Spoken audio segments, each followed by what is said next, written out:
मैं मूल रूप से 1 लाख वर्ष पुराना ब्लू सिल्वर किंग था, लेकिन ब्लू सिल्वर सम्राट, ब्लू सिल्वर एम्परर की विरासत केवल आयन की वंशरेखा में ही चलती थी, इसलिए मैं ब्लू सिल्वर सम्राट नहीं बन सका। बाद में मैंने मानव के रूप में पुनर्जन्म लिया, blue silver tyrant spear martial spirit प्राप्त किया और सुपर मामा सिस्टम से जुड़ गया। इसके बाद मैंने तांग हाओ से तांग सान की परवरिश का अधिकार छीनने का फैसला किया। यिंगचुआन ने सोचा कि तांग हाओ का सबसे अच्छा उपयोग यही है कि वह यहीं रुककर आयिंग की रक्षा करे। भले ही उसे तांग हाओ से बेहद नफरत थी, लेकिन फिलहाल उससे बेहतर कोई और नहीं था। अचानक तांग सान नींद से घबराकर जाग गया। उसकी आंखों में आंसू थे और वह बेचैनी से अपनी माँ आयिंग को पुकारने लगा, लेकिन कोई जवाब नहीं मिला। उसका दिल डर से भर गया। उसे लगा कि क्या अभी अभी माँ से मिलना हुआ था और अब फिर से हमेशा के लिए बिछड़ना पड़ेगा। मामा, तांग सान ने घबराकर यिंगचुआन की ओर देखा। यिंगचुआन ने शांत स्वर में कहा, घबराओ मत। तुम्हारी माँ सिर्फ अपनी सारी आत्मिक शक्ति खत्म हो जाने के कारण गहरी नींद में चली गई है। वह यहाँ पूरी तरह सुरक्षित रहेंगी। अब हमें यहाँ से निकलना होगा। अगली बार जब हम लौटेंगे तब उनकी हालत काफी बेहतर होगी और तुम उनसे आराम से बात कर सकोगे। तांग सान ने गहरी सांस लेकर खुद को संभाला। उसकी आंखों में फिर से दृढ़ निश्चय लौट आया। वह अपनी माँ के सामने घुटनों के बल बैठा और 3 बार सिर झुकाकर प्रणाम किया। माँ, एक सच्चा बेटा हमेशा अपने लक्ष्य की ओर बढ़ता है। मैं मामा के साथ प्रशिक्षण के लिए जा रहा हूँ। जिस दिन सफल होकर लौटूंगा उसी दिन आपके पास वापस आऊंगा और आपकी सेवा करूंगा। माँ से दूर जाने का दुख उसे था, लेकिन वह जानता था कि केवल ताकतवर बनकर ही वह अपने परिवार की रक्षा कर सकता है। इसके बाद यिंगचुआन और तांग सान वहाँ से निकल पड़े और कई जगहों से होते हुए आखिरकार पवित्र आत्मा गांव पहुँच गए। बूढ़े जैक ने तांग सान को देखते ही हैरानी से कहा, क्या तुम सच में तांग सान हो? तांग सान मुस्कुराकर बोला, पहले मेरा मार्शल स्पिरिट पूरी तरह जागृत नहीं हुआ था। मामा ने उसे पूरी तरह जागृत किया, इसलिए मेरा रूप भी बदल गया। अंदर ही अंदर तांग सान बेहद खुश था। अब वह सिर्फ एक लोहार का बेटा नहीं, बल्कि ब्लू सिल्वर किंग कबीले का युवराज बन चुका था। बूढ़े जैक ने राहत की सांस ली और बोला, मुझे पहले से ही लगता था कि जन्म से पूर्ण आत्मिक शक्ति वाला बच्चा साधारण नहीं हो सकता। जरूर पहले पहचानने में गलती हुई थी। हालांकि उसने बात मान ली, लेकिन उसके मन में दूरी भी आ गई। पहले तांग सान उसकी देखभाल में था, लेकिन अब उसके साथ इतना प्रभावशाली मामा खड़ा था कि उसे लगा अब वह उसके स्तर का नहीं रहा। यिंगचुआन आगे बढ़ा और बोला, इस बात को मार्शल स्पिरिट हॉल तक पहुंचाने की जरूरत नहीं है। कृपया इसे गुप्त रखें। आपने इतने वर्षों तक तांग सान की देखभाल की, उसके लिए मैं आपका दिल से आभारी हूँ। यह मेरी ओर से एक छोटा सा उपहार है। उसने बूढ़े जैक को सिल्वर सोल कॉइन्स की एक थैली दी। उसने जानबूझकर गोल्ड कॉइन्स नहीं दिए, क्योंकि इतनी बड़ी रकम उनके लिए मुसीबत बन सकती थी। बूढ़े जैक ने मुस्कुराकर उपहार स्वीकार कर लिया और समझ गया कि यह सिर्फ इनाम नहीं, बल्कि उसकी वर्षों की मेहनत का सम्मान था। इसके बाद यिंगचुआन ने पूछा, क्या गांव के गरीब छात्रों के लिए अकादमी का मुफ्त प्रवेश अभी भी उपलब्ध है? बूढ़े जैक ने हैरानी से पूछा, क्या आप तांग सान को गरीब छात्र के रूप में भेजना चाहते हैं, जबकि आपके पास धन की कोई कमी नहीं दिखती? यिंगचुआन मुस्कुराया और बोला, मैं नहीं चाहता कि उसकी जिंदगी एक ही दिन में पूरी तरह बदल जाए। उसे धीरे धीरे नए जीवन की आदत डालनी होगी। लेकिन उसके मन में असली कारण कुछ और था। नॉटिंग अकादमी में अभी भी 10 लाख वर्ष पुरानी सॉफ्ट बोन रैबिट मौजूद थी और वह इस मौके को किसी भी कीमत पर खोना नहीं चाहता था। बूढ़े जैक ने तांग सान की ओर देखा। उसके चेहरे पर न कोई शिकायत थी और न ही दुख, इसलिए उसने भी इस फैसले को स्वीकार कर लिया। आखिर यह जिंदगी तांग हाओ के साथ बिताई गई पुरानी कठिन जिंदगी से कहीं बेहतर थी। इसके बाद यिंगचुआन, तांग सान और बूढ़े जैक तीनों नॉटिंग अकादमी पहुंचे। कार्यालय में कर्मचारी ने तांग सान का मार्शल स्पिरिट प्रमाण पत्र देखा और हैरानी से कहा, जन्म से पूर्ण आत्मिक शक्ति। लेकिन मार्शल स्पिरिट सिर्फ ब्लू सिल्वर ग्रास। दोनों के व्यक्तित्व और पहनावे को देखकर उसने कोई सवाल नहीं किया और तुरंत प्रवेश की अनुमति दे दी। तभी सीढ़ियों पर एक व्यक्ति ने उनका रास्ता रोक लिया। वह शाओ गांग था। उसने तांग सान की ओर देखते हुए कहा, मैंने अब तक 647 blue silver grass martial spirit धारकों का अध्ययन किया है। उनमें से केवल 16 लोगों के पास आत्मिक शक्ति थी, यानी यह संभावना 3% से भी कम है। यू शियाओगांग ने आत्मविश्वास से कहा, तुम्हारे शरीर में जरूर एक दूसरा और बेहद शक्तिशाली मार्शल स्पिरिट छिपा हुआ है। लगभग 50 साल की उम्र होने के बावजूद वह 30वें स्तर तक भी नहीं पहुंच पाया था, लेकिन खुद को हमेशा मार्शल स्पिरिट सिद्धांतों का सबसे बड़ा विद्वान मानता था। धूप में सीना तान कर खड़ा वह ऐसा दिख रहा था जैसे उसकी हर बात अंतिम सत्य हो। उसकी बातें सुनकर तांग सान कुछ पल के लिए सोच में पड़ गया, लेकिन उसे अच्छी तरह पता था कि उसके पास केवल blue silver grass martial spirit ही है, इसलिए वह अंदर ही अंदर उलझन में था। तभी यिंगचुआन ने शांत स्वर में कहा, जरा रास्ता दीजिए, हमें अंदर जाना है। यिंगचुआन मन ही मन मुस्कुरा रहा था। उसे पता था कि यू शियाओगांग का यह पुराना सिद्धांत इस बार पूरी तरह गलत साबित होने वाला है, क्योंकि इस समय तांग सान के पास केवल एक ही मार्शल स्पिरिट था, जबकि उसके शरीर में सिर्फ गोल्डन ड्रैगन किंग का रक्त मौजूद था। यू शियाओगांग ने हल्की खांसी की और दोनों को ध्यान से देखने लगा। उसने देखा कि न तो उनके चेहरे पर उसके लिए कोई सम्मान था और न ही उसकी बातों का कोई असर। यह देखकर वह हैरान रह गया। उसके अनुसार जन्म से पूर्ण आत्मिक शक्ति वाला कोई भी बच्चा उसकी महान थ्योरी सुनकर तुरंत उसका शिष्य बनने की इच्छा करता, लेकिन यहाँ तो बिल्कुल उल्टा हो रहा था। उसने फिर कहा, अगर मेरी बात ठीक से सुनाई नहीं दी हो तो दोबारा सुन लो।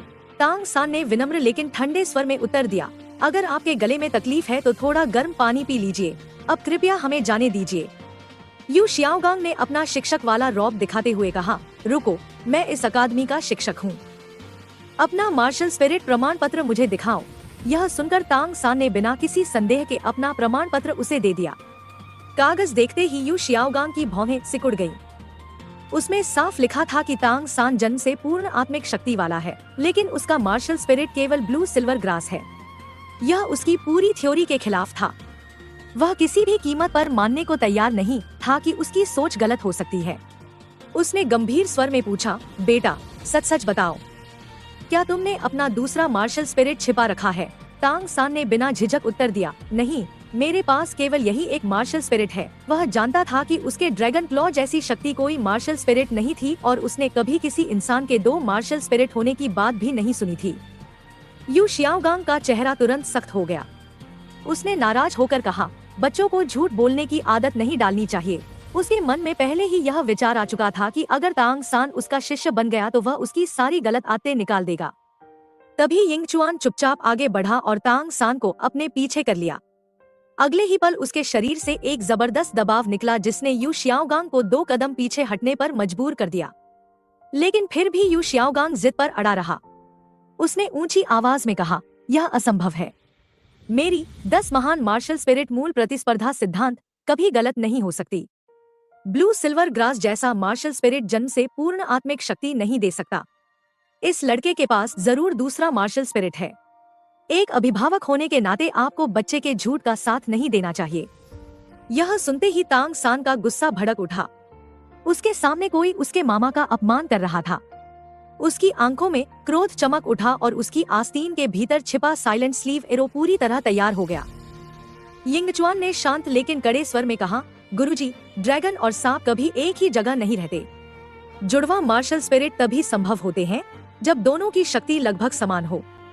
अगर मेरे भांजे के पास सच में दूसरा शक्तिशाली मार्शल स्पिरिट होता तो इतना कमजोर ब्लू सिल्वर ग्रास अब तक उसके द्वारा निगल लिया गया होता। इसलिए दूसरों को ज्ञान देने से पहले अपना ज्ञान थोड़ा और बढ़ा लीजिए। यह सुनते ही यू शियाओगांग का चेहरा सफेद पड़ गया। ऐसा लगा जैसे किसी ने उसके आत्मविश्वास पर जोरदार चोट कर दी हो। वह मन ही मन सोचने लगा, सही तो कह रहा है। अगर एक मार्शल स्पिरिट बहुत शक्तिशाली हो और दूसरा बहुत कमजोर, तो कमजोर वाला कैसे बच सकता है? क्या तांग सान का दूसरा मार्शल स्पिरिट भी कमजोर है? लेकिन अगर दोनों ही कमजोर हों, तब भी जन्म से पूर्ण आत्मिक शक्ति कैसे मिल सकती है? जितना सोचता उतना ही उलझता जाता। दूसरी ओर तांग सान की आंखों में अपने मामा के लिए सम्मान और भी बढ़ गया। भले ही वह पूरी बहस नहीं समझ पाया था, लेकिन उसे साफ महसूस हो रहा था कि यिंगचुआन की बातों में कहीं ज्यादा दम था। यिंगचुआन ने ठंडे स्वर में कहा, चलो अब यहाँ समय बर्बाद मत करो। इतना कहकर वह तांग सान को साथ लेकर आगे बढ़ गया। तभी पीछे से यू शियाओगांग ने आवाज लगाई, रुकिए, अभी जो मैंने कहा वह मेरी गलती थी। मैं आप दोनों से माफी मांगता हूँ। उसने दांत भींच लिए। वह किसी भी हालत में जन्म से पूर्ण आत्मिक शक्ति वाले इस प्रतिभाशाली बच्चे को अपने हाथ से नहीं जाने देना चाहता था। यिंगचुआन बिना पीछे देखे बोला, तुम्हारी माफी स्वीकार है, अब तुम जा सकते हो। लेकिन यू शियाओगांग ने हार नहीं मानी। उसने गंभीरता से कहा, आपके बच्चे की स्थिति बहुत विशेष है। शायद उसका मार्शल स्पिरिट परिवर्तित है। पूरे महाद्वीप में केवल मैं ही उसे सही मार्ग दिखा सकता हूँ। यह सुनते ही तांग सान हंस पड़ा। उसने तिरस्कार भरे स्वर में कहा, खुद इतना कमजोर होकर भी खुद को दुनिया का सबसे बड़ा गुरु बताते हैं। आप सच में बड़े अजीब इंसान हैं। तांग सान की हंसी सुनकर यू शियाओगांग का चेहरा उतर गया। उसने मन ही मन सोचा कि अगर यह लड़का उसका शिष्य बन गया तो सबसे पहले इसका घमंड तोड़ना पड़ेगा। तभी यिंगचुआन ने उसकी ओर देखा और पूछा, क्या तुम्हें लगता है कि मैं अपने ही भांजे को सिखाने के लायक नहीं हूँ? अगले ही पल उसके पैरों के नीचे 4 आत्मिक छल्ले प्रकट हुए, 2 पीले और 2 बैंगनी। उनसे निकलने वाला दबाव साधारण सोल इंसेस्टर से कहीं अधिक था। वास्तव में यह रंग केवल उसकी असली शक्ति छिपाने के लिए थे। उसके वास्तविक आत्मिक छल्ले 3 बैंगनी और 1 काले रंग के थे। यू शियाओगांग की आंखें फैल गईं। वह कांपती आवाज में बोला, इतनी कम उम्र में तुम पहले ही सोल इंसेस्टर बन चुके हो। अगले ही पल यिंगचुआन के हाथ में ब्लू सिल्वर ओवरलॉर्ड स्पीयर प्रकट हो गया। भाले की नोक सीधे यू शियाओगांग की ओर थी। उससे निकलती भयावह धार देखकर उसका दिमाग सुन्न पड़ गया। उसके पैर कांपने लगे और वह धड़ाम से जमीन पर बैठ गया। फिर भी उसने आखिरी कोशिश करते हुए कहा, हो सकता है आपका मार्शल स्पिरिट युद्ध प्रकार का हो, लेकिन यह लड़का अलग है। यिंगचुआन ने तांग सान की ओर देखा और कहा, उसे अपना मार्शल स्पिरिट दिखाओ ताकि इसकी सारी गलतफहमियां दूर हो जाए। जी मामा, तांग सान ने ऊंची आवाज में उत्तर दिया। अगले ही पल उसके हाथ में भी बिल्कुल वैसा ही ब्लू सिल्वर ओवरलॉर्ड स्पीयर प्रकट हो गया। वह मुस्कुराते हुए यू शियाओगांग के सामने आया और बोला, गुरुजी, लगता है इस बार आपकी नजर सच में धोखा खा गई। मेरा मार्शल स्पिरिट भी मेरे मामा जैसा ही है। यू शियाओगांग की आंखें लाल हो गईं। वह चीखते हुए बोला, यह कैसे संभव है? तुम्हारा मार्शल स्पिरिट तो ब्लू सिल्वर ग्रास था। यिंगचुआन हल्की मुस्कान के साथ बोला, जब ब्लू इलेक्ट्रिक टायरेंट ड्रैगन जैसी शक्तिशाली आत्मा बदलकर एक कमजोर रूप ले सकती है, तो ब्लू सिल्वर ग्रास बदलकर एक शक्तिशाली भाला क्यों नहीं बन सकता? यह सुनते ही यू शियाओगांग के मुंह से खून निकल पड़ा। उसकी आंखें पलट गईं और वह वहीं बेहोश होकर जमीन पर गिर पड़ा। आसपास खड़े लोग घबरा गए और चिल्लाने लगे, कोई जल्दी से इन्हें बचाओ। तांग सान ने धीरे से अपने मामा की तरफ देखा और गले पर हाथ फेरकर इशारा किया, मामा, क्या इसे खत्म कर दें? यिंगचुआन ने तुरंत उसे रोकते हुए कहा, यह स्कूल है, यहाँ कोई बेवकूफी मत करना। इसे छोड़ो, चलो। इतना कहकर वह बिना पीछे देखे यू शियाओगांग के पास से निकल गया। तांग सान भी उसके पीछे चल पड़ा, लेकिन कुछ कदम बाद उसने इधर उधर देखा। जब उसे यकीन हो गया कि कोई ध्यान नहीं दे रहा, तो वह चुपके से वापस आया, झुककर बेहोश पड़े यू शियाओगांग के दोनों गालों पर 2 जोरदार थप्पड़ जड़ दिए और फिर ऐसे भागा जैसे कुछ हुआ ही न हो। तभी यिंगचुआन के मन में सिस्टम की आवाज गूंजी, मुख्य मिशन पूरा। तांग सान को यू शियाओगांग का शिष्य बनने से रोक दिया गया है। पुरस्कार, दूसरा martial spirit, thunder tribulation heaven आई। यह नया मार्शल स्पिरिट बिजली और मानसिक शक्ति दोनों गुणों से युक्त था। तीसरी आंख खुलते ही यह स्वर्गीय बिजली की विनाशकारी शक्ति छोड़ सकता था। यिंगचुआन के कदम एक पल के लिए रुक गए। तांग सान ने हैरानी से पूछा, मामा, क्या हुआ? यिंगचुआन ने सामान्य चेहरे के साथ कहा, कुछ नहीं। फिर वह आगे बढ़ गया। बस उसके माथे के बीच एक हल्का सा निशान उभर आया था। उसी समय सिस्टम ने नया मिशन जारी किया, तांग सान को दूसरा आत्मिक छल्ला प्राप्त कराने में सहायता करो। पुरस्कार, स्वयं निर्मित आत्मिक तकनीक ब्लू सिल्वर 13 स्पीयर और ओवरलॉर्ड क्रैब आर्मर। यह एक बेहद शक्तिशाली युद्ध तकनीक थी जो उसकी लड़ाई की क्षमता को कई गुना बढ़ा सकती थी। यिंगचुआन की आंखें चमक उठीं। उसके पास अभी तक अधिकतर सहायक और विशेष प्रकार की तकनीकें थी, इसलिए यह पुरस्कार उसके लिए बेहद उपयोगी था। हालांकि तांग सान को दूसरा आत्मिक छल्ला मिलने में अभी समय था। यिंगचुआन उसे छात्रावास के 7वें कमरे के बाहर छोड़ते हुए बोला, तुम जाओ और अपना बिस्तर ठीक कर लो, मुझे भी कुछ जरूरी काम निपटाने हैं। तांग सान मुस्कुराकर बोला, ठीक है मामा। जैसे ही यिंगचुआन चला गया, आसपास के छात्र उसके पास इकट्ठा होने लगे। सबकी नजरों में ईर्ष्या और प्रशंसा साफ दिखाई दे रही थी। एक छात्र ने पूछा, वह इतने हैंडसम और ताकतवर व्यक्ति क्या तुम्हारे परिवार से हैं? तांग सान ने गर्व से सिर ऊंचा करते हुए कहा, हाँ, वह मेरे मामा है। तभी वांग शेंग ने पीछे खड़े टांग हाओ की ओर इशारा करते हुए पूछा, और वह आदमी? तांग सान के चेहरे पर हल्की झिझक आई। उसने तुरंत जवाब दिया, उससे मेरा कोई लेना देना नहीं है। उधर तांग सान से अलग होने के बाद यिंगचुआन सीधे प्रिंसिपल के कार्यालय की ओर गया। बाहर निकलते ही उसकी नजर टांग हाओ पर पड़ी और उसका चेहरा तुरंत सख्त हो गया। तुम यहाँ क्या कर रहे हो? उसने ठंडे स्वर में पूछा। टांग हाओ सिर झुकाकर बोला, मुझे पता चला कि यहाँ 1,00,000 साल पुराना आत्मिक पशु मौजूद है। वह यिंगचुआन की आंखों में देखने की भी हिम्मत नहीं कर पा रहा था। अभी कुछ देर पहले उसने दूर से तांग सान को देखा था। अब वह पहले से बिल्कुल बदल चुका था और उसमें आयिंग की झलक साफ दिखाई देती थी। उसे महसूस हुआ कि यिंगचुआन ने तांग सान की परवरिश उससे कहीं बेहतर की है। यिंगचुआन ने कहा, तुम श्याओ वू की बात कर रहे हो?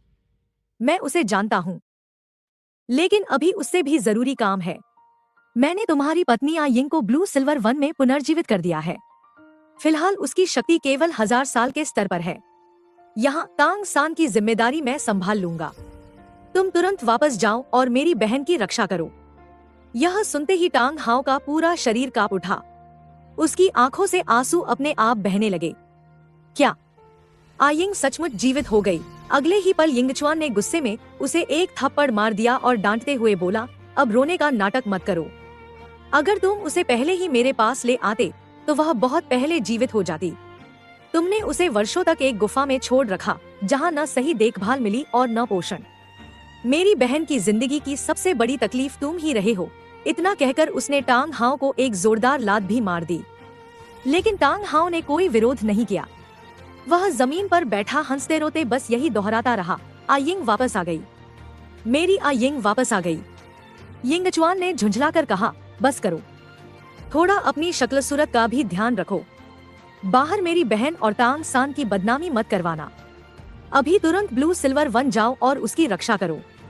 अगर इस बार भी कोई गलती हुई तो मैं और तांग सान तुम्हें कभी माफ नहीं करेंगे। टांग हाओ ने बार बार सिर झुकाकर हामी भरी और बिना समय गवाए वहां से ब्लू सिल्वर वन की ओर दौड़ पड़ा। उसके जाने के बाद यिंगचुआन ने राहत की सांस ली। उसने अपना सामान समेटा और स्कूल के पुस्तकालय की ओर चल पड़ा। उसका इरादा शिक्षक बनने से पहले अकादमी की पूरी व्यवस्था और शिक्षकों की जानकारी हासिल करने का था। उसकी ताकत के दम पर शिक्षक बनना आसान था, लेकिन वह जिम्मेदारी से काम करने वाला इंसान था। चाहे कुछ समय के लिए ही सही, वह अपना हर काम पूरी ईमानदारी से करना चाहता था। तभी पुस्तकालय के मोड़ पर उसकी मुलाकात फिर से यू शियाओगांग से हो गई। यू शियाओगांग के चेहरे पर अजीब सा भाव था और उसकी आंखों में कुछ अलग ही इरादा झलक रहा था। यिंगचुआन के बारे में सोचते ही यू शियाओगांग अंदर ही अंदर गुस्से से दांत पीसने लगा, लेकिन सामने आते ही उसका सारा साहस गायब हो गया। क्या हुआ? यिंगचुआन ने शांत नजरों से पूछा। उसकी बेपरवाह नजर ने यू शियाओगांग के कमजोर आत्मसम्मान को बुरी तरह चोट पहुंचाई। तुम यहाँ क्या कर रहे हो? यू शियाओगांग ने ऊंची आवाज में पूछा। उसकी आवाज इतनी तेज थी कि आसपास मौजूद कई शिक्षकों का ध्यान उनकी ओर चला गया। उसका मकसद साफ था, दूसरों को भी साथ लेकर यिंगचुआन पर दबाव बनाना। यिंगचुआन हल्का सा मुस्कुराया और बोला, मैं भी इसी अकादमी का शिक्षक हूँ, फिर मैं यहाँ क्यों नहीं हो सकता? इतना कहते ही उसने अपनी स्पिरिट पावर का दबाव छोड़ दिया। उसके पैरों के नीचे मिट्टी जैसे भूरे रंग का एक छोटा सा क्षेत्र फैल गया, जिसने केवल उसे और यू शियाओगांग को घेर लिया। यह क्षेत्र दलदल की तरह भारी था। यू शियाओगांग पर इतना दबाव पड़ा कि वह मुंह खोलकर बोल भी नहीं पा रहा था। एक शिक्षक हंसते हुए बोला, अरे यह क्या हुआ? ये तो महान गुरु है, कितने रौबदार व्यक्ति। लगता है आज लाइब्रेरी की फर्श के बहुत करीब से ज्ञान प्राप्त कर रहे हैं। दूसरे शिक्षक भी मदद करने के बजाय तमाशा देखने लगे। यिंगचुआन ने ठंडे स्वर में कहा, आगे से मुझे देखते ही रास्ता बदल लेना। यह कहकर वह यू शियाओगांग के सिर के ऊपर से कदम रखकर आगे बढ़ गया। एक महिला अध्यापिका उसकी लंबी टांगों को देखकर मंत्रमुग्ध हो गई और मन ही मन सोचने लगी कि काश उसकी जगह यू शियाओगांग की जगह वही होती। यिंगचुआन ने बुकशेल्फ से केवल स्कूल के नियमों से जुड़ी कुछ पुस्तिकाएं उठाईं और बाहर निकल गया। शिक्षण भवन के सामने भारी भीड़ लगी हुई थी। ऊंची कक्षाओं के लगभग सभी लड़के लड़कियां पहली कक्षा के बाहर इकट्ठा थे। श्याओ वू ने हैरानी से पूछा, यहाँ क्या हो रहा है? वांग शिंग ने उत्साहित होकर कहा, श्याओ वू दीदी, आपको नहीं पता, हमारी बैच में एक नए शिक्षक आए हैं। सुना है वे बहुत ही हैंडसम हैं, इसलिए सीनियर छात्र छात्राएं भी उन्हें देखने आए हैं। यह सुनकर तांग सान अचानक चौकन्ना हो गया। मामा, कहीं वह हैंडसम शिक्षक मेरे मामा तो नहीं? उसके मन में यह विचार आया, लेकिन अगले ही पल उसने सिर हिलाया। शायद नहीं, वह बोला, चलो श्याओ वू, अभी बहुत भीड़ है, थोड़ी देर बाद आते हैं। लेकिन श्याओ वू वहीं अड़ गई। तुम जाना चाहते हो तो जाओ, मैं तो पहले उस हैंडसम शिक्षक को देखूंगी। तांग सान बेबस होकर बोला, सच में किसी सुंदर आदमी को देखकर सब भूल गई हो। वह जाने ही वाला था कि तभी वांग शेंग जोर से चिल्लाया, अरे तांग सान, वह हैंडसम शिक्षक तो तुम्हारे मामा लग रहे हैं। तांग सान के कदम वहीं रुक गए। सच? वह तुरंत वापस दौड़ कर आया। वांग शेंग ने पूरे विश्वास से कहा, बिल्कुल, मैंने तुम्हारे मामा को देखा है, पहचानने में गलती नहीं हो सकती, उनके भी तुम्हारी तरह नीले बाल हैं। मामा? तांग सान खुशी से भर उठा। श्याओ वू ने उसे संदेह भरी नजरों से देखा। तुम्हारे मामा? पता नहीं क्यों, मुझे भी उनका चेहरा कुछ जाना पहचाना लग रहा है। तांग सान भीड़ में घुसने की कोशिश करने लगा, लेकिन भीड़ इतनी ज्यादा थी कि वह अंदर नहीं जा सका। तभी अचानक एक गंभीर आवाज गूंजी, शांति रखो, तुम सब यहाँ क्या कर रहे हो? यू शियाओगांग शांत चेहरे के साथ आगे बढ़ा। किसी ने चिल्लाकर कहा, गुरुजी आ गए। अगले ही पल पूरी भीड़ तितर बितर हो गई। यू शियाओगांग के चेहरे पर संतोष भरी मुस्कान थी। उसने कभी नहीं सोचा था कि यिंग चुआन केवल 12 साल की उम्र में ही स्पिरिट एंसेस्टर के स्तर तक पहुंच चुका होगा। अगर वह उसे अपना शिष्य बना ले तो उसके सारे सपने पूरे हो सकते थे। पहले जो भी मनमुटाव हुआ था उसे वह भुलाने को तैयार था। उसके अनुसार यिंग चुआन जैसी प्रतिभा के लिए वह सब महत्वहीन था। तांग सान प्रतिभाशाली था, लेकिन यिंग चुआन उससे भी अधिक विलक्षण था। और सबसे बड़ी बात, यिंग चुआन अभी केवल 12 वर्ष का था। उसने मन ही मन सोचा कि अगर वह इन दोनों को अपना शिष्य बना ले तो इससे बेहतर क्या होगा। उसे पूरा विश्वास था कि यिंग चुआन इनकार नहीं करेगा। अब उसने अपनी असली पहचान बताने का निश्चय कर लिया। वह ब्लू लाइटनिंग टायरेंट ड्रैगन कबीले के पूर्व प्रमुख यू युआनझेन का पुत्र था। उसे विश्वास था कि 3 महान संप्रदायों में से एक के नाम का प्रभाव सुनकर यिंग चुआन अवश्य प्रभावित होगा। मैं तांग सान का मामा बन गया।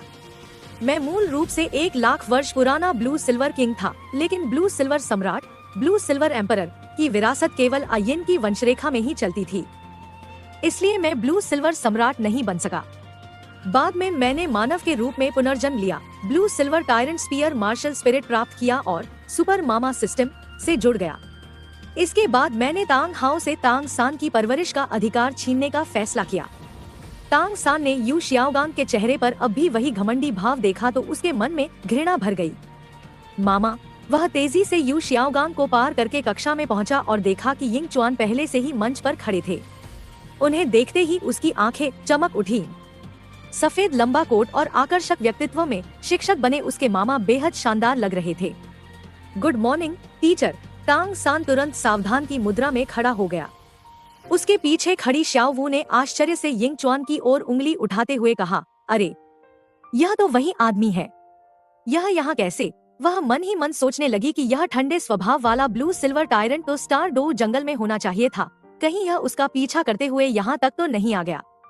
यिंग चुआन ने गंभीर स्वर में कहा, कक्षा में मुझे टीचर कहकर बुलाओ। श्याओ वू ने आंखें घुमाते हुए कहा, ठीक है टीचर। तांग सान ने उत्सुकता से पूछा, श्याओ वू, क्या तुम मेरे मामा को जानती हो? श्याओ वू मुस्कुराकर बोली, इतना कह सकती हूँ कि तुम्हारे मामा इतने हैंडसम हैं कि जो उन्हें एक बार देख ले उन्हें जल्दी भूल नहीं सकता।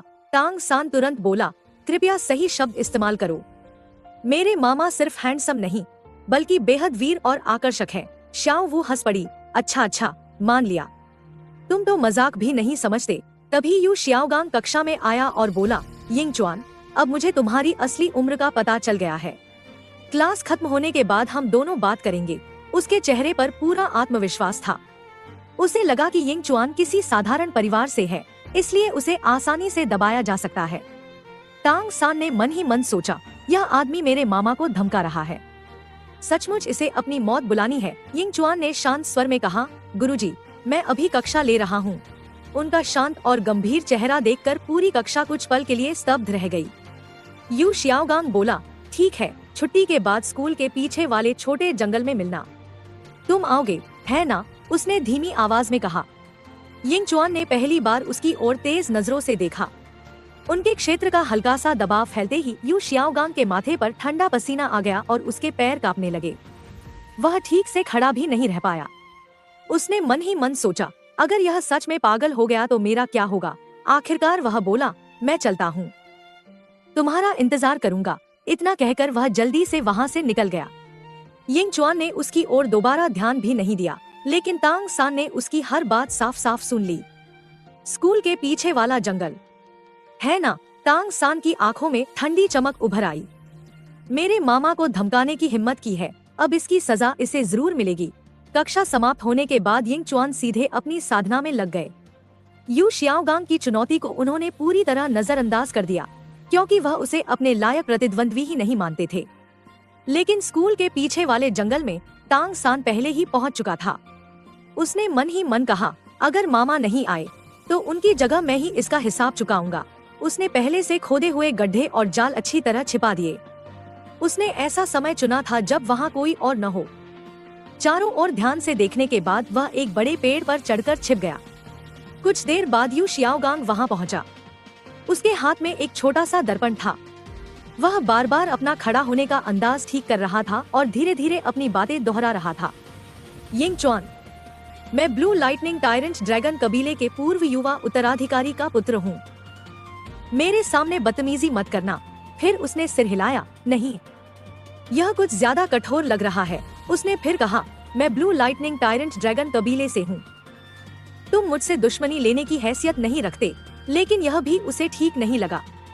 उसे डर था कि कहीं यह बात दोनों के बीच टकराव और न बढ़ा दे, इसलिए वह बार बार अपने संवाद बदलकर सबसे प्रभावशाली तरीका सोचने लगा। यू शियाओगांग बार बार सोच विचार में डूबा हुआ था। उसे लग रहा था कि उसकी बातें न तो पर्याप्त प्रभावशाली है और न ही यिंग चुआन पर कोई असर डाल पाएंगी। वह लगातार अपने संवाद बदल कर अभ्यास करता रहा। पेड़ पर छिपा तांग सान यह सब देखकर सिर पकड़ बैठा और मन ही मन हंसने लगा। यह आदमी तो मिलने से पहले ही अपनी बातें रट रहा है, कितना हास्यास्पद है। लेकिन अगले ही पल उसने सोचा, मामा का व्यक्तित्व और रूपरंग इतना प्रभावशाली है कि यू शियाओगांग जैसा व्यक्तिहीन भावना और घबराहट महसूस करे, यह स्वाभाविक है। तांग सान के मन में एक शरारती योजना आई। अगर तुम इतने तनाव में हो तो मैं तुम्हें थोड़ा आराम दिला देता हूँ। वह चुपचाप इंतजार करने लगा कि यू शियाओगांग उसके बिछाए जाल के पास पहुँचे। जैसे ही यू शियाओगांग ने एक और कदम बढ़ाया, उसके पैरों के नीचे की जमीन धंस गई और वह सीधे गहरे गड्ढे में जा गिरा। उसकी दर्दभरी चीख पूरे जंगल में गूंज उठी। गड्ढे के तल में तांग सान पहले ही नुकीले लोहे के कांटे लगा चुका था। तांग सान धीमे से मुस्कुराया और बोला, सब कहते हैं कि तुम्हारा मार्शल स्पिरिट केवल गैस छोड़ने वाला सुअर है। आज मैं तुम्हारी अच्छी तरह सफाई कर देता हूँ, ताकि आगे कभी बेकार की गैस भी न निकल सके। यह कहकर वह तुरंत वहाँ से चुपचाप निकल गया। स्कूल के गेट पर यिंग चुआन ने घबराए हुए तांग सान को रोक लिया। अभी कहाँ गए थे? तांग सान थोड़ा घबरा गया, लेकिन सामान्य बनने की कोशिश करते हुए बोला, कहीं नहीं, बस थोड़ा निजी काम था। उसे पूरा विश्वास था कि किसी को उसके बनाए जाल का पता नहीं चलेगा। यिंग चुआन ने अधिक सवाल नहीं किए और उसे अपने कमरे में ले गए। कमरे के अंदर एक छोटा सा मटका रखा था, जिसमें लाल रंग का गर्म जिलेटिन जैसा औषधीय पदार्थ भरा हुआ था। यिंग चुआन ने कहा, जब तक गर्म है इसे पूरा खा लो। तांग सान ने बिना एक पल की झिझक के उसे पीना शुरू कर दिया। वह बेहद गर्म था, उसकी गंध भी तीखी और स्वाद बेहद खराब था, जिससे उल्टी आने जैसा महसूस हो रहा था। फिर भी तांग सान ने बिना रुके सब कुछ निगल लिया, क्योंकि उसे अपने मामा पर पूरा भरोसा था। यिंग चुआन संतुष्ट होकर बोले, यह 1000 साल पुराना जिंग जाओ है। सामान्य लोग इसे केवल शरीर मजबूत करने के लिए इस्तेमाल करते हैं, लेकिन मेरे पास इसे शरीर को कठोर बनाने का विशेष तरीका है। इसे गर्म करके तुरंत खाने से शरीर का जबरदस्त शोधन होता है। अगर ठंडा हो जाए तो इसकी शक्ति काफी कम हो जाती है। दवा पेट में जाते ही तांग सान के पूरे शरीर में गर्मी की लहर दौड़ गई। उसका शरीर भीतर से जलने लगा। यिंग चुआन ने कहा, बैठकर ध्यान लगाओ और इसकी शक्ति को आत्मसात करो। तांग सान तुरंत पद्मासन में बैठ गया। यिंग चुआन ने उसका हाथ उसकी पीठ पर रखा और अपनी शुद्ध आत्मिक शक्ति उसकी नसों में प्रवाहित कर दी, जिससे दवा का प्रभाव तेजी से पूरे शरीर में फैलने लगा। शरीर की जलन और भी बढ़ गई। यिंग चुआन बोले, यह जिंग जियाओ के रक्त और ऊर्जा का स्वाभाविक प्रभाव है। 6 साल का बच्चा भी इसे महसूस करेगा। तभी सिस्टम की आवाज सुनाई दी, मिशन पूरा। तांग सान को 1000 वर्षीय जिंग जियाओ सफलतापूर्वक आत्मसात करने में सहायता की गई। प्रथम आत्मिक रिंग की अधिकतम सहन क्षमता 500 वर्ष बढ़ी। पुरस्कार 1, तांग सान की पहली आत्मिक रिंग की आयु अतिरिक्त 1000 वर्ष बढ़ेगी। पुरस्कार 2, आत्मिक रिंग छद्मावरण क्षमता प्राप्त। अब आत्मिक रिंग की आयु और आभा को इच्छानुसार बदला जा सकेगा। यिंग चुआन ने मुस्कुराते हुए सिस्टम का पुरस्कार स्वीकार किया। यह सुपर मामा सिस्टम समय समय पर नए मिशन देता था। 1000 वर्षीय जिंग जियाओ पहले ही तांग सान की शारीरिक क्षमता को काफी बढ़ा चुका था। पूरी शक्ति के आत्मसात होते ही तांग सान के पैरों के नीचे बैंगनी रंग की 1000 वर्षीय आत्मिक रिंग प्रकट हो गई। वह खुशी और आश्चर्य से भर उठा। उसे डोलुओ महाद्वीप के नियम अच्छी तरह याद थे और वह जानता था कि आत्मिक रिंग का हर रंग उसकी आयु दर्शाता है। लेकिन उसने कभी नहीं सोचा था कि एक औषधि सीधे आत्मिक रिंग की गुणवत्ता बढ़ा सकती है। उधर यिंग चुआन को भी भरपूर लाभ मिला। उनकी पहली 1000 वर्षीय आत्मिक रिंग अब सिस्टम के बोनस के बाद 2000 वर्ष पुरानी बन चुकी थी। उनकी ब्लू सिल्वर शक्ति में भारी वृद्धि हुई। सभी गुणों में 150% की वृद्धि और शक्ति में 500% का अतिरिक्त बढ़ावा मिला।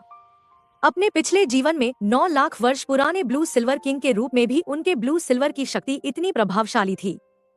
अब सिस्टम की सहायता से उनकी ताकत फिर से अपने चरम की ओर लौट रही थी। ब्लू सिल्वर सम्राट की रक्तरेखा का दबाव भी उन पर अब असर नहीं करता था। उनके पास कई जन्मजात क्षमताएं, स्वयं निर्मित आत्मिक कौशल और सिस्टम द्वारा दिया गया टायरेंट डोमेन था। उनकी युद्ध क्षमता लगभग 10 गुना बढ़ चुकी थी। अब उन्हें ब्लू सिल्वर टायरेंट कहना बिल्कुल उचित था। यिंग चुआन ने एक बाल्टी ठंडा पानी लाकर तांग सान के सामने रखी और पूछा, छोटे सान, अब कैसा महसूस हो रहा है? तांग सान ने हांफते हुए कहा, मामा, मेरा पूरा शरीर जल रहा है। वह तुरंत पानी से भरी बाल्टी में कूद गया। उसका शरीर इतना गर्म था कि पानी में गिरते ही चारों ओर भाप उठने लगी। यिंग चुआन ने शांत स्वर में कहा, यह हड्डियों और मांसपेशियों के मजबूत होने की सामान्य प्रक्रिया है। इतना कहकर उन्होंने बाल्टी में कुछ बर्फ के टुकड़े डाल दिए ताकि तांग सान की जलन कम हो सके। तभी अचानक दरवाजे पर जोर से दस्तक हुई। यिंग चुआन ने दरवाजे की ओर देखते हुए पूछा, कौन है? अभी यिंग चुआन कुछ बोलने ही वाला था कि प्राचार्य ने उसे रोक दिया। यिंग चुआन, क्या तुम आज पीछे वाले छोटे जंगल में गए थे? प्राचार्य ने सीधे सवाल किया। यिंग चुआन ने शांत स्वर में उत्तर दिया, नहीं। आज पढ़ाने के अलावा मैं पूरे समय छात्रावास में बाहरी घावों के उपचार के लिए शरीर सुदृढ़ीकरण वाली औषधि पका रहा था। फिर यू शाओगांग ने गंभीर स्वर में पूछा, तो तांग सान कहाँ है? उसने अभी थोड़ी देर पहले छुट्टी लेकर बाहर जाने की अनुमति ली थी। क्या तुम्हें पता है, उसे पहले से ही शक था कि उसी पर तांग सान ने हमला किया है। यिंग चुआन ने तुरंत कहा, उसे मैंने ही छुट्टी दी थी। वह दवा की आग संभालने वापस आया है। यह औषधि लगातार धीमी आंच पर पकानी पड़ती है, इसलिए वह कहीं नहीं जा सकता। यदि आप दोनों को संदेह हो तो अंदर आकर स्वयं देख सकते हैं। यिंग चुआन ने पूरी तरह तांग सान का पक्ष लिया। यह सुनकर तांग सान का दिल तेजी से धड़कने लगा। वह छुट्टी वाली बात तो भूल ही गया था और डर रहा था कि कहीं उसके मामा मुसीबत में न पड़ जाए। यिंग चुआन की सफाई सुनते ही तांग सान ने राहत की सांस ली। उसके मन का भारी बोझ तुरंत उतर गया। यू शाओगांग आंगन में गया और सचमुच वहां लंबे समय से दवा पकने के स्पष्ट निशान देखे। वह अंदर ही अंदर चौंक गया। उसे समझ नहीं आ रहा था कि इन दोनों के अलावा आखिर उसका दुश्मन कौन हो सकता है, लेकिन उसके पास कोई सबूत भी नहीं था। मजबूर होकर वह गुस्सा दबाते हुए घायल शरीर के साथ वहां से चला गया। दरवाजा बंद होते ही यिंग चुआन ने तांग सान की ओर देखा। उसकी नजर सब कुछ समझ चुकी थी। कुछ कहने की जरूरत नहीं। मैं जानता हूँ कि तुम मेरा गुस्सा निकालना चाहते थे, लेकिन अगली बार थोड़ा सावधान रहना। उसका चेहरा गंभीर था, पर आवाज में अपनापन और ममता भरी हुई थी। मन ही मन उसे लगा कि तांग सान ने जो किया वह बिल्कुल सही किया। फिर यिंग चुआन पानी की बाल्टी उठाने लगा। बाल्टी का पानी पहले ही तांग सान की तेज गर्मी से हल्का गुनगुना हो चुका था। तांग सान उसकी पीठ को देखता रहा और उसकी आंखें नम हो गईं। नए शरीर के पुनर्जन्म के बाद, 1000 साल की आत्मास्थि मिलने के बाद भी उसके पिछले और वर्तमान दोनों जन्मों में किसी ने उसके साथ इतना अच्छा व्यवहार नहीं किया था। पहली बार उसके मन में अपनेपन का एहसास जागा। उसके लिए उसका मामा ही दुनिया का सबसे सुरक्षित आश्रय बन चुका था। तभी उसके शरीर में फिर से गर्मी उठने लगी। उसे आत्मास्थि की विशेष प्रकृति याद आई और उसका चेहरा लाल हो गया। तभी शाओ वू ने यिंग चुआन को पानी भरते देखा और मुस्कुराकर पूछ बैठी, यिंग चुआन, क्या कर रहे हो? दोनों पहले से अच्छे परिचित थे। शाओ वू के मानव रूप धारण करने के बाद भी यिंग चुआन ने उसकी बहुत मदद की थी। यिंग चुआन ने शिक्षक जैसा रौब दिखाते हुए कहा, तुरंत छात्रावास वापस जाओ। श्याओ वू ने आंखें घुमाकर कहा, इतना भी क्या शिक्षक बनने का नाटक कर रहे हो? दोनों ही 1 लाख वर्ष पुराने आत्मा प्राणी थे, लेकिन अब श्याओ वू उसकी छात्रा बन गई थी, इसलिए उसके मन में थोड़ा अजीब सा लगना स्वाभाविक था। यिंग छुआन ने आगे कहा, रास्ते में एक नया बिस्तर और रजाई भी खरीद लेना। मेरा भांजा अभी सिर्फ 6 साल का है, हर समय उसके बिस्तर पर मत सोया करो। इतना कहकर उसने उंगली से एक स्वर्ण आत्मा सिक्का उछाल दिया, जो श्याओ वू के गाल से टकराया और हल्का लाल निशान छोड़ गया। पहले तो श्याओ वू नाराज होने लगी, लेकिन जैसे ही उसने देखा कि वह सोने का सिक्का है, उसका गुस्सा तुरंत गायब हो गया। उसने चुपके से यिंग छुआन की पीठ पीछे मुंह बनाकर मजाक किया। आखिर चोरी छिपे दूसरे के बिस्तर पर सोते पकड़े जाने में शर्म तो आती ही है। श्याओ वू के जाने के बाद यिंग छुआन ने ठंडा पानी तैयार किया और पास बैठ गया। तांग सान ने श्वेनथेन कला का अभ्यास करते हुए दवा की शक्ति को तेजी से अवशोषित कर लिया। कुछ ही देर में सारी औषधि पूरी तरह समा गई। तांग सान ने चिंतित होकर पूछा, मामा, मेरे आत्मा छल्ले का क्या होगा? इसे कैसे छिपाएंगे? यिंग छुआन मुस्कुराया, मैं भी यही बात बताने वाला था। तुम्हारे भीतर आधे आत्मा प्राणी का रक्त बहता है। तुम्हारा जन्म ही सामान्य लोगों से अलग हुआ है। इसका मतलब है कि तुम्हारा जन्मजात आत्मा छल्ला तुम्हारी शक्ति बढ़ने के साथ लगातार विकसित होता रहेगा। लेकिन जो पेड़ बहुत ऊंचा बढ़ता है, वही सबसे पहले आंधी में टूटता है। इसलिए तुम्हें अपनी असली ताकत छिपानी होगी। संयोग से मेरे पास आत्मा छल्ले को छिपाने की एक विशेष तकनीक है, मैं तुम्हें सिखाता हूँ। इतना कहकर यिंग छुआन ने अपने शरीर से दीतियन का प्रतिकूल तराजू का प्रभाव हटाया। उसके चारों आत्मा छल्ले अपने वास्तविक रूप में प्रकट हुए, 3 बैंगनी और 1 काला, यानी सभी 10,000 वर्ष स्तर के। यह देखकर तांग सान हैरान रह गया। फिर यिंग छुआन ने छिपाने वाली तकनीक सक्रिय की और वे आत्मा छल्ले सामान्य रूप में बदल गए, 2 पीले और 2 बैंगनी। उसने तांग सान को मानसिक शक्ति से इस तकनीक का संचालन करना सिखाया। तांग सान की समझने की क्षमता अत्यंत असाधारण थी। कुछ ही क्षणों में उसने इसे पूरी तरह सीख लिया और उसके पैरों के नीचे चमकता बैंगनी आत्मा छल्ला फिर से साधारण पीले 100 वर्षीय आत्मा छल्ले जैसा दिखाई देने लगा। यह देखकर यिंग छुआन ने अंततः राहत की सांस ली। समय तेजी से बीता गया और देखते ही देखते 2.5 वर्ष गुजर गए। सिस्टम, मेरा स्टेटस दिखाओ। नाम, यिंग छुआन। जाति, 1 लाख वर्ष पुराना ब्लू सिल्वर किंग, मानव रूप। उपाधि, प्रकृति का पुत्र। आयु, 14 वर्ष 6 महीने। आत्मा, ब्लू सिल्वर ओवरलॉर्ड भाला, थंडर ट्रिब्यूलेशन दिव्य नेत्र। शक्ति स्तर, 58वां स्तर। आत्मा कौशल, ब्लू सिल्वर स्थापना, घास और वृक्ष सभी सैनिक, ब्लू सिल्वर ओवरलॉर्ड का प्रहार, ब्लू सिल्वर रेखा वध। क्षेत्र, विशाल ब्लू सिल्वर क्षेत्र। शिविर, आत्मा प्राणी। विरासत, गु युएना की। मुख्य मिशन का नया चरण शुरू हुआ। लक्ष्य था तांग सान को गोल्डन ड्रैगन किंग की दूसरी सील तोड़ने में मदद करना। इनाम था अल्टीमेट स्ट्रेंथ गुण। तभी तांग सान उत्साह से बोला, मामा, मैं लेवल 20 पर पहुंच गया हूँ। मुझे दूसरा आत्मिक छल्ला भी मिल गया है। मेरी दूसरी आत्मिक क्षमता भी घास और पेड़ सब सैनिक है, लेकिन मैं अभी अपने से 7 स्तर कम शक्ति वाले अधिकतम 8 भाला सैनिक ही बुला सकता हूँ। तांग सान के पैरों के नीचे 2 बैंगनी 1000 वर्षीय आत्मिक छल्ले प्रकट हुए, लेकिन अगले ही पल वे छिपकर 100 वर्षीय पीले छल्लों जैसे दिखाई देने लगे। यिंग छुआन ने उसके लिए 1500 वर्ष पुरानी ब्लू सिल्वर ग्रास आत्मा का शिकार कराया था, जिससे उसकी दूसरी आत्मिक क्षमता जागृत हुई। हालांकि उसकी क्षमता यिंग छुआन जैसी ही थी, लेकिन शक्ति में अभी काफी अंतर था। यिंग छुआन मुस्कुराकर बोला, कोई बात नहीं, आगे चलकर हम तुम्हारे आत्मिक छल्लों की आयु और शक्ति दोनों बढ़ा देंगे। 2.5 साल बीत चुके थे। इस दौरान मामा भांजा दोनों पहले से कहीं अधिक लंबे, मजबूत और परिपक्व हो चुके थे। जब तांग सान ने नई भाला तकनीक की बात सुनी तो उसकी आंखें उत्साह से चमक उठी। उसे लगा कि अब सिर्फ बुनियादी अभ्यास करने के दिन खत्म होने वाले हैं। दूसरी ओर यिंग छुआन अपने नए मिशन के बारे में सोच रहा था। गोल्डन ड्रैगन किंग की दूसरी सील खोलने के लिए 1000 वर्षीय ड्रैगन स्पिरिट फ्रूट, 1000 वर्षीय ग्रीन गोल्डन बेल, 1000 वर्षीय अर्थ ड्रैगन एसेंस और 1000 वर्षीय सी ड्रैगन वाटर जैसी दुर्लभ वस्तुओं की जरूरत थी। सौभाग्य से ये शुरुआती दौर में मिल सकती थी। सील टूटने के बाद तांग सान को ब्लडलाइन सोल रिंग और गोल्डन ड्रैगन बॉडी जैसी नई शक्तियां मिलने वाली थी। इसलिए यिंग छुआन ने तय कर लिया कि अब उसे नॉटिंग अकादमी की नौकरी छोड़कर इन दुर्लभ खजानों की तलाश पर निकलना होगा। अब तक वह केवल तांग सान की देखभाल के लिए अकादमी में रुका हुआ था। नॉटिंग अकादमी की पिछली पहाड़ी पर यिंगचुआन सफेद वस्त्र पहने, नीले बालों को हवा में लहराते हुए 3 मीटर लंबे ब्लू सिल्वर ओवरलॉर्ड स्पीयर की नोक पर एक पैर के सहारे खड़ा था। उसने आत्मिक शक्ति से अपने शरीर का भार बढ़ा रखा था। दूसरी तरफ तांग सान दोनों हाथों से भाले का पिछला सिरा मजबूती से पकड़े घोड़े जैसी स्थिर मुद्रा में पूरे आधे घंटे तक बिना हिले खड़ा रहा। गोल्डन ड्रैगन किंग की रक्तरेखा और कठोर शरीर साधना ने उसे अपनी उम्र के बच्चों से कई गुना अधिक शक्तिशाली बना दिया था। उसकी मेहनत और इच्छा शक्ति ने उसकी नींव बेहद मजबूत कर दी थी। यिंगचुआन नीचे उतरते हुए बोला, बहुत बढ़िया, तुम्हारी ताकत की बुनियाद अब काफी मजबूत हो चुकी है। तांग सान मुस्कुराकर बोला, यह सब आपकी मेहनत और मार्गदर्शन की वजह से है मामा।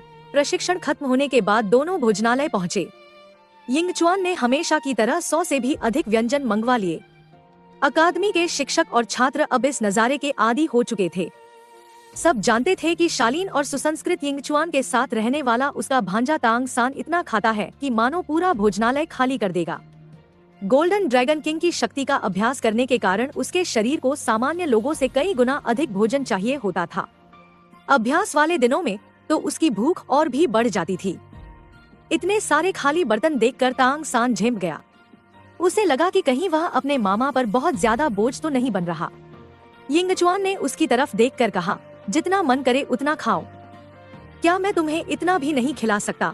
तभी शियाओ वो मुस्कुराते हुए पास आई और बोली, अगर तांग सान के साथ मुझे भी पाल लो तो? मैं तो सिर्फ एक प्लेट खाना खाती हूँ। यिंगचुआन ने बिना सोचे जवाब दिया, नहीं।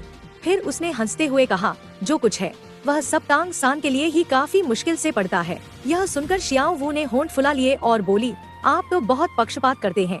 तांग सान ने तुरंत अपनी थाली की तरफ हाथ बढ़ाते हुए कहा, शियाओ वू, शरारत मत करो, मामा सिर्फ मेरे हैं। दोनों को इतना करीब देखकर शियाओ वू नाराज होकर वहाँ से चली गई।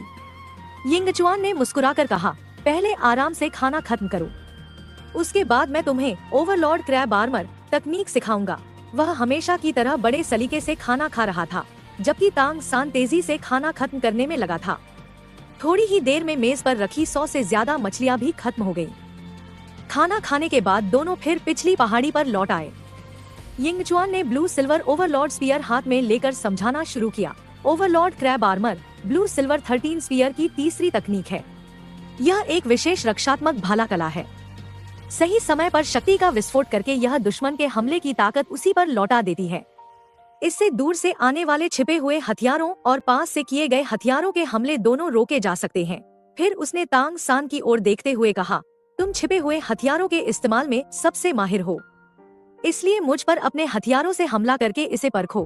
तांग सान झिझकते हुए बोला, मामा, मेरे छिपे हुए हथियार तो मारने के लिए बनाए गए हैं, मैं उन्हें आपकी तरफ कैसे चला सकता हूँ?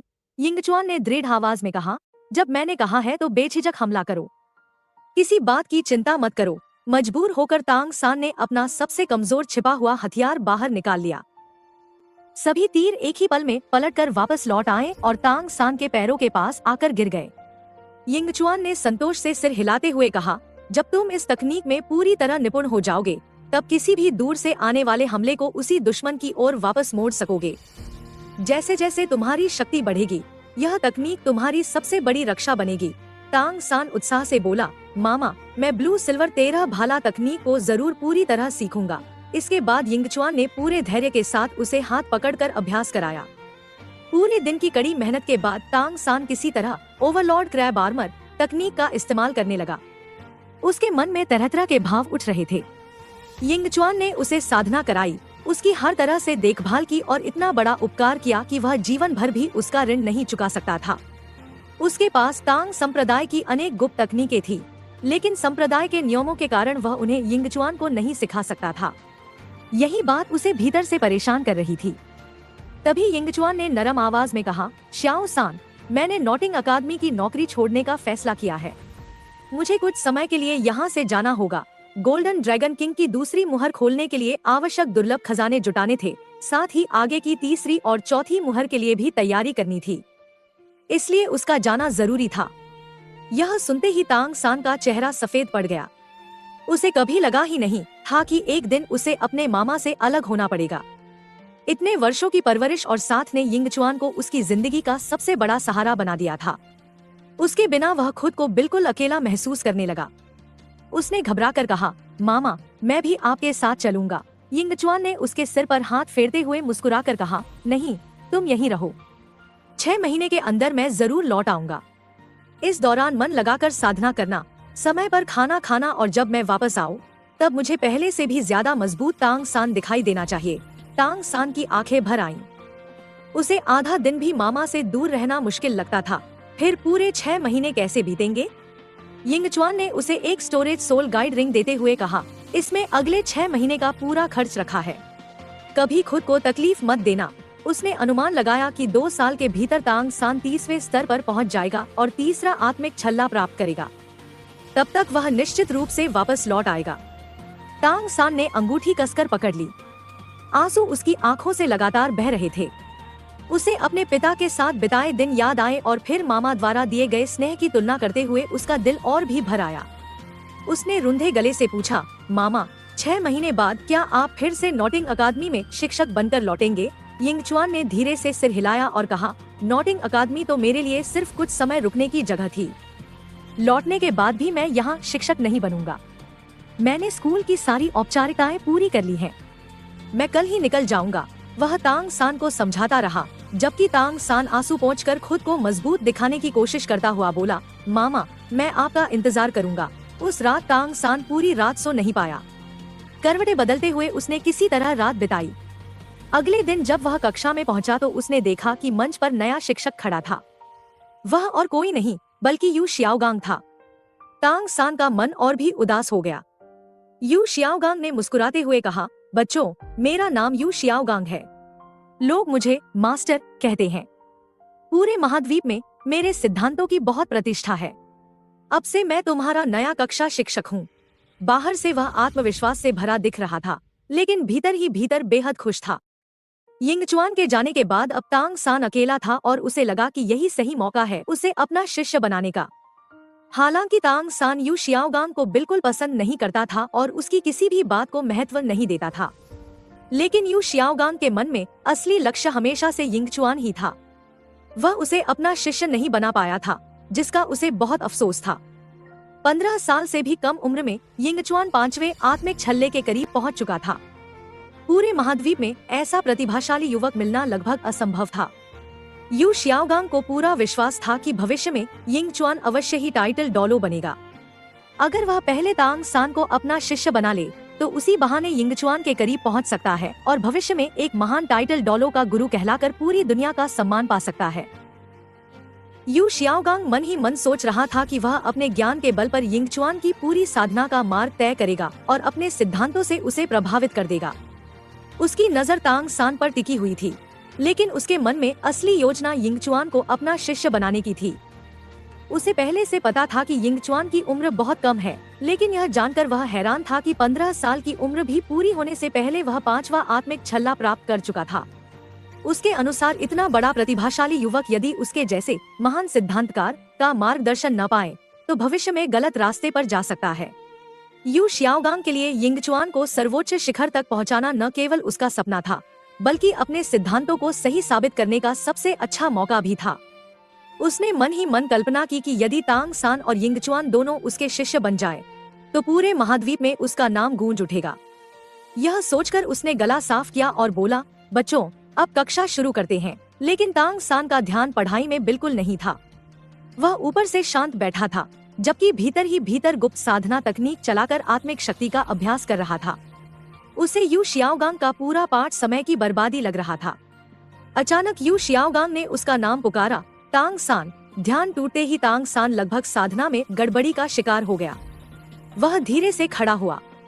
यू शियाओगांग ने पूछा, बताओ हर 100 साल बढ़ने पर मैंड्रेक सांप के शरीर की लंबाई कितनी बढ़ती है।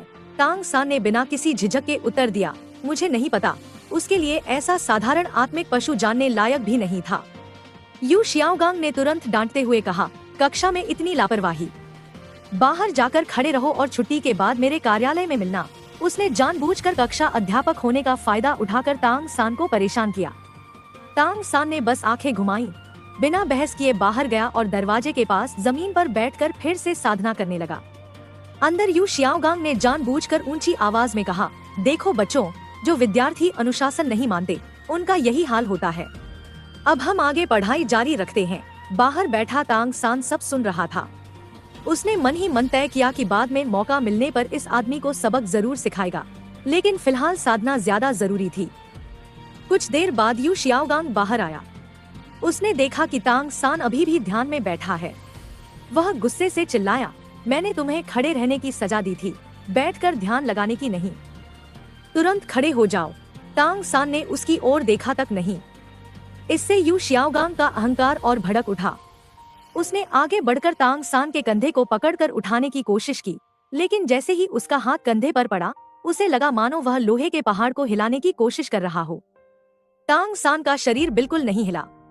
तभी तांग सान ने केवल हल्का सा कंधा झटका।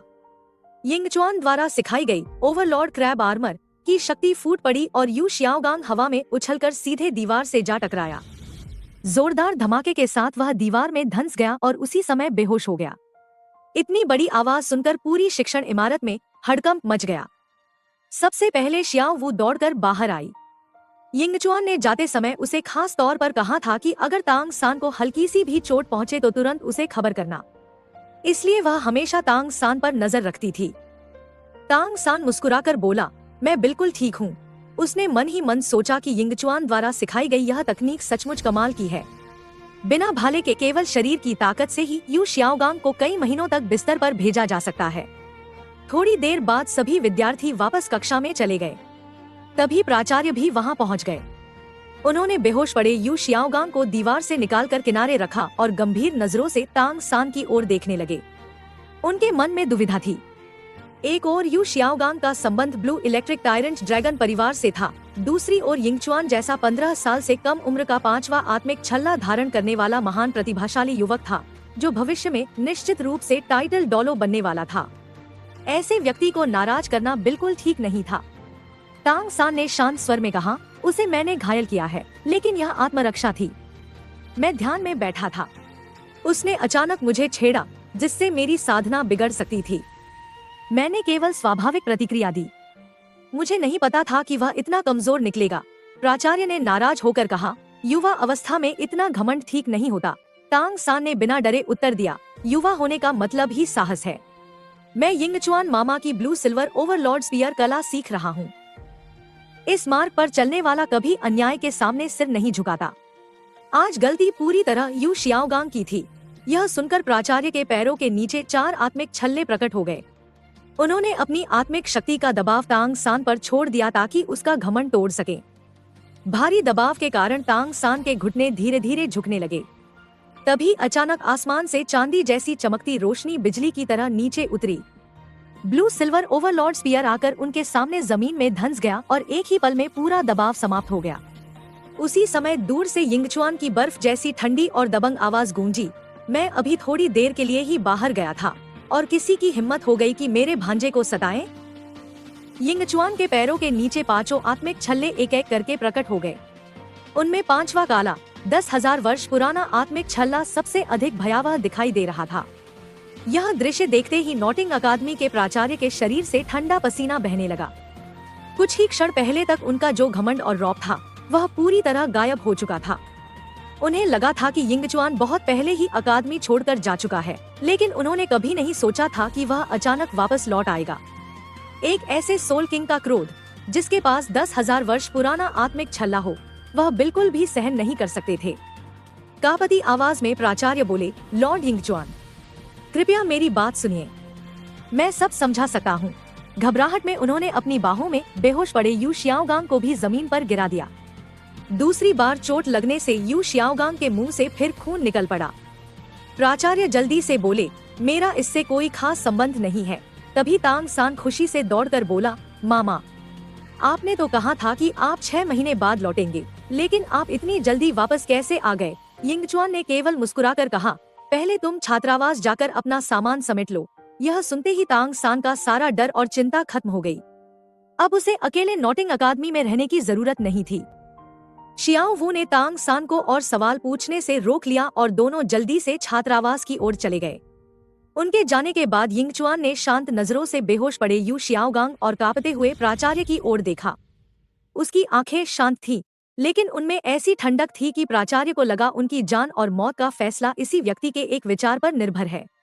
यिंगचुआन ने ठंडी आवाज में कहा, अभी थोड़ी देर पहले तुम्हें अपनी शक्ति से दूसरों को दबाना बहुत अच्छा लग रहा था, है ना? अगले ही पल उसने अपनी आत्मिक शक्ति का ऐसा दबाव छोड़ा जो प्राचार्य की शक्ति से कई गुना अधिक था।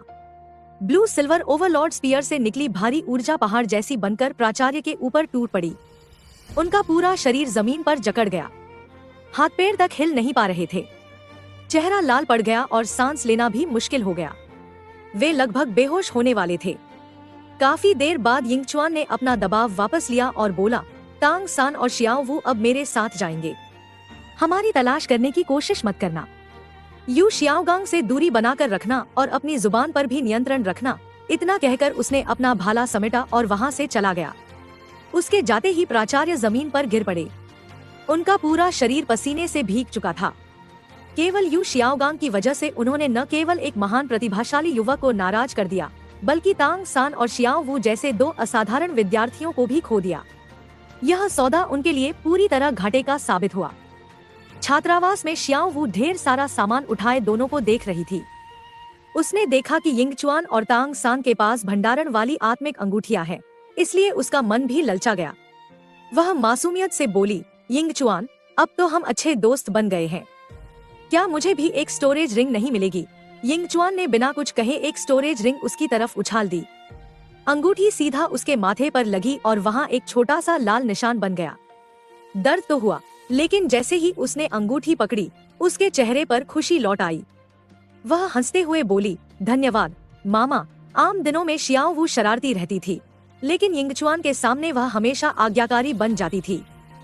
सामान समेटने के बाद तीनों नॉटिंग शहर के बाहर पहुँचे, एक घोड़ा गाड़ी किराए पर ली और ब्लू सिल्वर जंगल की ओर रवाना हो गए। यिंगचुआन का उद्देश्य वहाँ से 1000 वर्षीय ड्रैगन स्पिरिट फ्रूट प्राप्त करना था। रास्ते में उसे एक पुरानी मुलाकात याद आई। उसके सामने 62 लाख वर्ष पुराने महान आत्मिक पशु वान्याओ किंग का चेहरा उभर आया।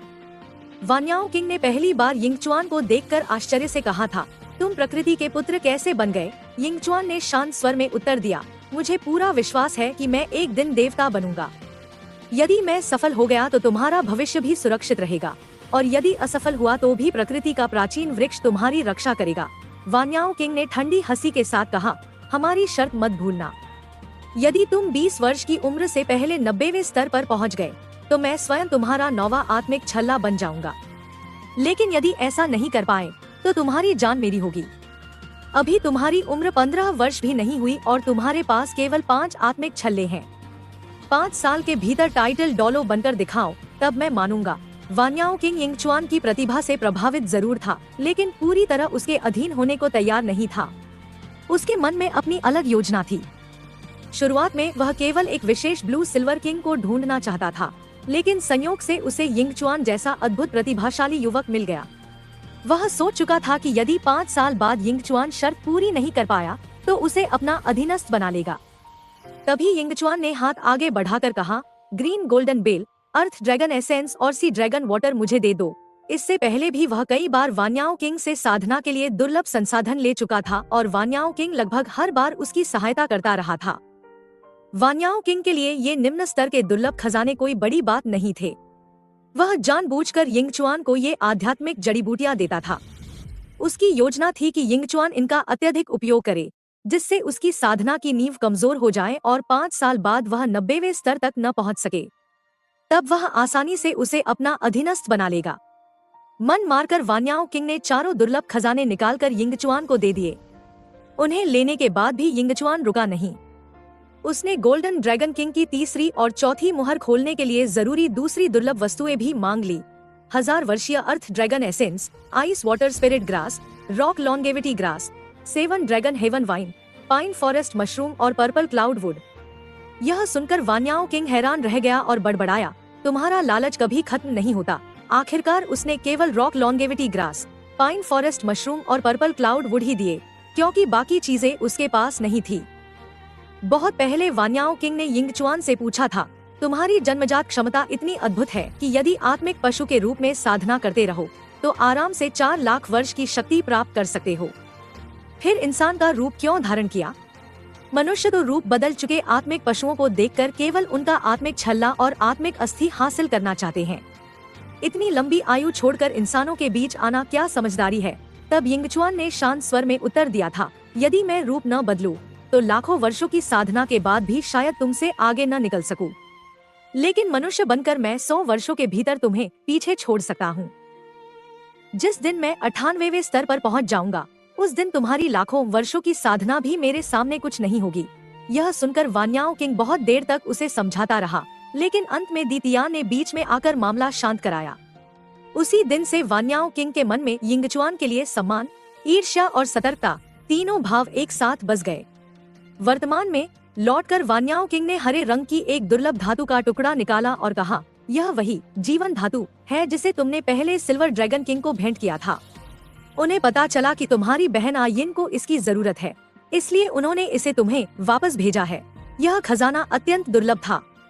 वान्याओ किंग स्वयं भी इसे पाना चाहता था, लेकिन सिल्वर ड्रैगन किंग के आदेश का उल्लंघन करने की उसकी हिम्मत नहीं हुई। यिंगचुआन ने आदर से सिर झुकाकर कहा, कृपया मेरी ओर से दीतियान और सिल्वर ड्रैगन किंग को धन्यवाद कहिए। मैं उनका यह उपकार जीवन भर नहीं भूलूंगा। उसने जीवन धातु स्वीकार कर ली, लेकिन मन ही मन समझ गया कि दीतियान की निगरानी शक्ति बहुत तेज है। आयिन की स्थिति पर उनकी नजर पहले से ही है। उसी समय उसने यह भी सोचा कि तांग सान के भीतर गोल्डन ड्रैगन किंग की रक्तरेखा धीरे धीरे जाग रही है। देरसबेर दीतियान और सिल्वर ड्रैगन किंग को इसका पता चल जाएगा, इसलिए उससे पहले इस शक्ति को छिपाने का उपाय करना जरूरी है। वान्याओ किंग को उसकी बातें पूरी तरह बनावटी लगी, लेकिन दोनों बिना कुछ और कहे अलग हो गए। यादें समाप्त हुई और यिंगचुआन तांग सान तथा शियाओ वू को लेकर शहर के बाहर एक सुनसान और जर्जर आंगन में पहुंचा। आंगन के बीचों बीच एक बहुत बड़ी लोहे की कड़ाही पहले से रखी हुई थी। यिंगचुआन ने शियाओ वू से कहा, तुम बाहर पहरा दो, किसी को अंदर मत आने देना। शियाओ वू मुंह फुलाकर दीवार के पास बैठ गई। वह शिकायत करने ही वाली थी कि तभी भीतर से एक गाजर और सोने के सिक्कों की एक थैली उड़कर उसके सामने आ गिरी। शियाओ वू तुरंत खुश हो गई, सामान उठाया और चुपचाप पहरा देने लगी। अंदर तांग सान कड़ाही को देखकर घबरा गया। यिंगचुआन ने पूछा, तैयार हो?